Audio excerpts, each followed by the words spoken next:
School dress বিতর্কে উত্তপ্ত পরিস্থিতি। শিক্ষকের পদত্যাগের দাবিতে 3 শতাধিক মহিলার মিছিল, ডেপুটেশন। পাগলিগঞ্জ 8-এর প্রাথমিক বিদ্যালয়ের স্কুল ড্রেস বিতরণকে কেন্দ্র করে তৈরি হওয়া বিতর্কে 4 দিন পরে উত্তেজনা কমেনি। সোমবার তৃতীয় দফায় ড্রেস নিয়ে গেলে বিদ্যালয়ের ভারপ্রাপ্ত প্রধান শিক্ষক ব্রতিন কুমার রায় স্বনির্ভর গোষ্ঠীর মহিলাদের উপস্থিতিতে ড্রেসের মান নিয়ে আপত্তি জানান। তার বক্তব্য, সরকারের নির্দেশিত ড্রেসের গুণমান সন্তোষজনক নয়। এই মন্তব্য থেকে তীব্র বাক বৃতন্ডার সূত্রপাত। শিক্ষক অভিযোগ করেন, সংঘের এক সদস্য তাকে মারতে উদ্যত হন।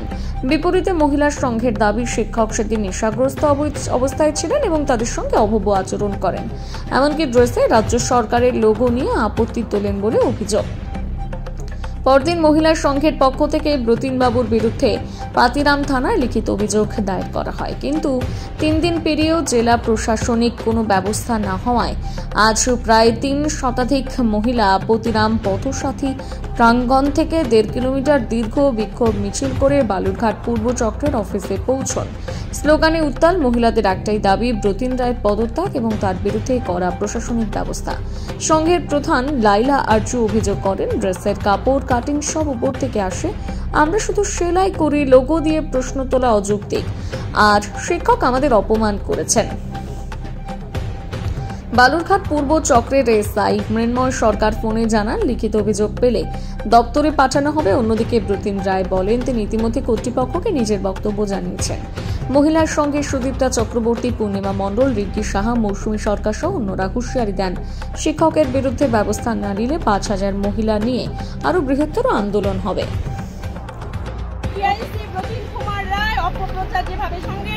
সংঘের নামে বদনাম করেছে, উনি জেনে শুনেও সরকারি যে আমাদের সরকারি যে অর্ডার সেটাকে প্রত্যাখ্যান করেছে, তার বিরুদ্ধে আমরা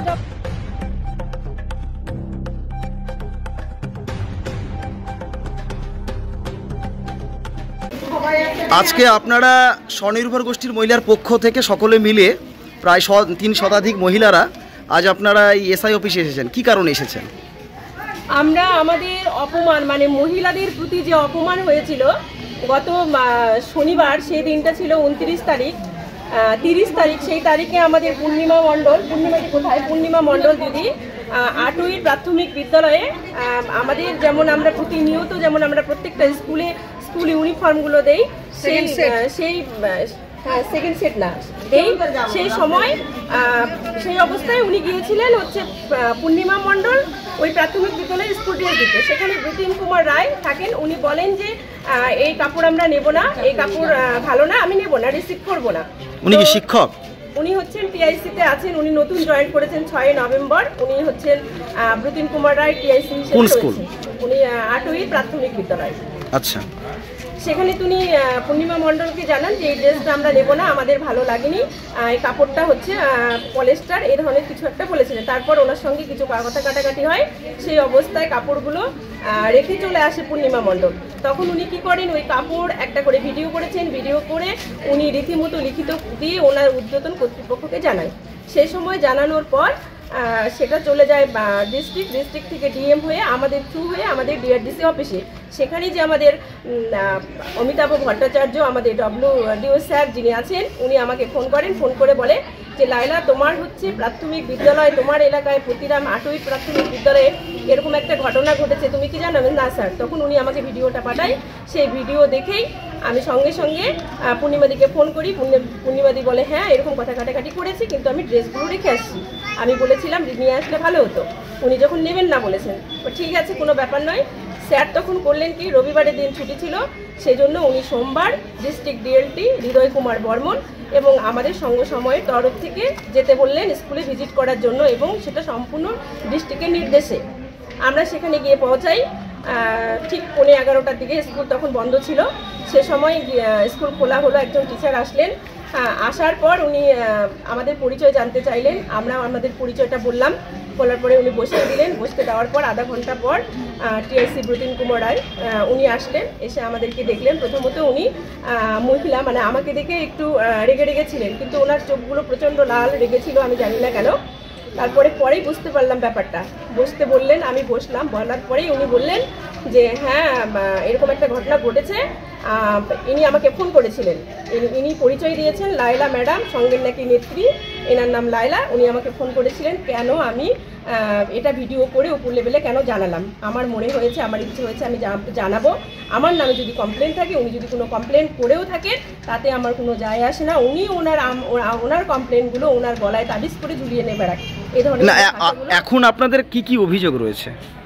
আমাদের অভিযোগ সেটা সর্বপ্রথম অভিযোগ হচ্ছে এই যে কাপড়গুলো স্টেট থেকে আসে, সেই কাপড়গুলো স্টেট থেকে এসে সেটাকে ডিস্ট্রিক্টে আসে, ডিস্ট্রিক্ট থেকে সেটা কাটিং সেন্টারে ঢোকে, কাটিং করে সেটা ব্লক থেকে আমাদের সঙ্গ লেভেলে আসে, সেখানে আমাদের মহিলারা সেলাই করে, যেখানে মহিলারা রয়েছে তারা সেলাই করে। আমাদের সেলাই আর হচ্ছে ডেলিভারিটাই এইটাই দুটোই ডিউটি থাকে। হ্যাঁ আমাদের এই ফার্স্ট সেট দেওয়া হয়ে গেছে আরো 24টা স্কুলে, আর 25 এই স্কুলে এখন আবার সেকেন্ড সেট দেওয়া হয়ে গেছে। আর আমাদের আরেকটা কথা বলি, আমাদের 25টা স্কুল, তার মধ্যে আমাদের সব স্কুলে প্রায় দেওয়া হয়ে গেছে। তো ওটা হচ্ছে 25তম, মানে 24টা স্কুলে দেওয়ার পরে 25তম স্কুল, সেই স্কুলে ড্রেস দিতে গিয়ে এরকম উনি করলেন। কারো এত তো কমপ্লেন নেই। স্কুল শিক্ষকের অভিযোগ ছিল, ওই স্কুল শিক্ষকের অভিযোগ ছিল যে কাপড়ের কোয়ালিটি ভালো নয়। মানে এখানে কি আপনারা কাপড় কিনেছিলেন না উপর থেকে দেওয়া হয়েছিল? কাপড়টা সম্পূর্ণ স্টেট থেকে দেওয়া হয়েছিল এবং কেটে দেওয়া হয়েছিল। আচ্ছা, উনি ওই লোগোটা নিয়ে প্রতিবাদ করেছিলেন পশ্চিমবঙ্গ সরকারের। পশ্চিমবঙ্গ সরকারের লোগো এইভাবে লাগা থাকবে কেন, মানে উনি এইভাবে কথাটা বলেছিলেন। পরে আবার উনি ওটাকে ভাবমূর্তি দিয়ে অন্যরকম একটা কথা বলে প্রথমে বলেন পশ্চিমবঙ্গ সরকারের লোগো কাপড়ে, এটাকে আমি নেব, মানে এই ধরনের একটা উনি ভাষা ব্যবহার করেছিলেন। উনি সরকারকে অপমান করেছিলেন, অবমাননা করেছিলেন ওনার বিরুদ্ধে গিয়ে। উনি এই ধরনের, মানে ওনার মেইন উদ্দেশ্য ছিল যে সরকারকে কি করে সরকারি যে অর্ডার আছে সেটাকে প্রত্যাখ্যান করে উনি নিজের মতন করতে চেয়েছিলেন এবং সংঘকে পুরোপুরিভাবে দায়ী করছেন যে সংঘ নিজের কাপড়টা কিনে দিয়েছে। এবং উনি আমাকে অপমানিত শুরু করলেন, এত খারাপ ব্যবহার, ওনারা সবাই মিলে হেনস্থা শুরু করে দিলেন। ওই হেনস্থার আমি সঙ্গে সঙ্গে মুহূর্তের মধ্যে আমাদের কাছে ভিডিও ফুটেজ এবং ওনার কথাগুলো রেকর্ডিং সব রয়েছে, আমরা রেখেছিলাম ওনার ব্যবহার দেখে। কারণ উনি মদ্যপান করেছিলেন, উনি কিভাবে কখন কথা বলছেন নিজেই জানেন। আপনারা কিন্তু একটা গুরুতর অভিযোগ করছেন, উনি মদ্যপান করে স্কুলে গেছেন, এই অভিযোগটা করছেন কিন্তু আপনারা। উনি ওনার চোখ মহিলাদের অপমান করেছে এবং তার সঙ্গে মহিলাদের অপমান করা হয়েছে। আচ্ছা, এখন আপনারা আমি থানায় ফোন করি, আমি স্যারকে বলি স্যার এক্ষুনি ফোর্স পাঠান। উনি আমার সঙ্গে যেভাবে হেনস্থা করছেন, তার সঙ্গে কিছু মহিলাদেরকে ডেকে এনেছেন মুহূর্তের মধ্যে, মহিলাগুলোকে দিয়ে মিথ্যা কথা বলাবেন। পুলিশের কাছে দ্বারস্থ হয়েছিলেন? আমরা সঙ্গে সঙ্গে পরের দিনে পুলিশের কাছে দ্বারস্থ হয়ে আমরা একটা কমপ্লেন দেই ওনার নামে।